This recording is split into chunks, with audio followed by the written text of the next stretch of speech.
राम का धाम के षड्यंत्र सीरीज के पिछले एपिसोड में हमने देखा कि कैसे मंदिर के ऐतिहासिक महत्व की अनदेखी की गई।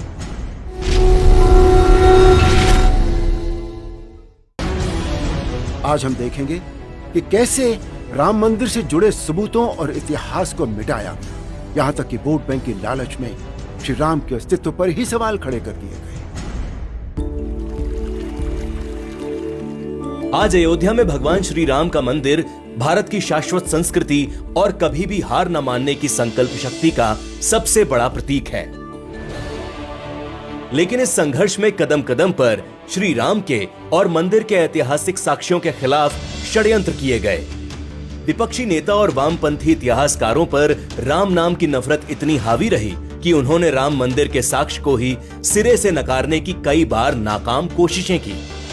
मस्जिद के नीचे खुदाई हुई है, वो बहुत पुराना है, एक जगह थे, लेकिन ये तो वो बुद्धिस्ट थी कि हिंदू थी ये पता ही नहीं था। एक छोटी सी मिली है बहुत नीचे, कोई जिसको मेरे ख्याल में मस्जिद बनने से कोई 800-900 साल पहले, तो वो ये कहते हैं कि ये शिव जी का थोड़ा श्राइन है, लेकिन वो ज़्यादा तो बुद्धिस्ट स्ट्रक्चर मालूम होता है।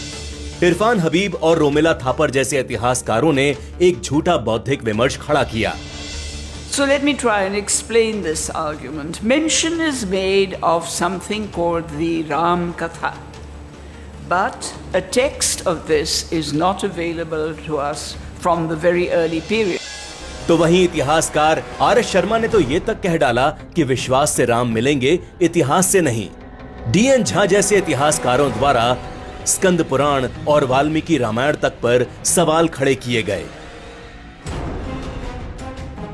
वामपंथी इतिहासकारों और कांग्रेस के सुर में सुर मिलाते हुए सुन्नी वक्फ बोर्ड से जुड़े आर्कियोलॉजिस्ट ने एएसआई की रिपोर्ट पर ही सवाल खड़े करते हुए कह दिया कि मस्जिद के नीचे मंदिर होने के कोई साक्ष्य नहीं है।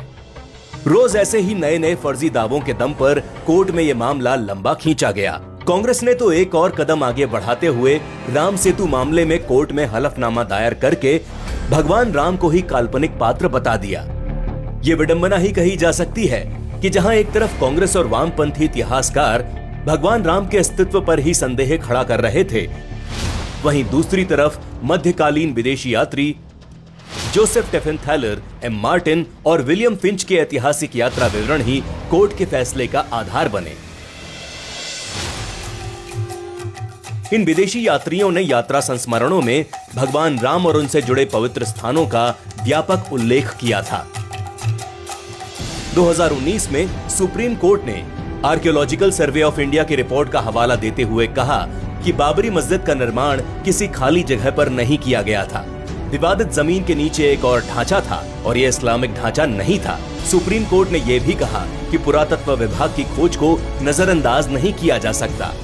अयोध्या में राम मंदिर का निर्माण रोकने के लिए विपक्ष ने अनेक षड्यंत्र रचे, लेकिन सच के सामने ये षड्यंत्र धराशायी होते चले गए और अंत में सत्य की जीत हुई। यहां तक हमने मंदिर निर्माण के विरुद्ध किए गए बौद्धिक षड्यंत्रों को देखा। इससे आगे के एपिसोड में हम देखेंगे इन षड्यंत्रों के खिलाफ चलने वाले 500 साल के संघर्ष की कहानी, जो अंत में आज भव्य राम मंदिर निर्माण के साथ समाप्त हुई। तब तक के लिए जय श्री राम। राम राम राम बोलो, जय श्री राम।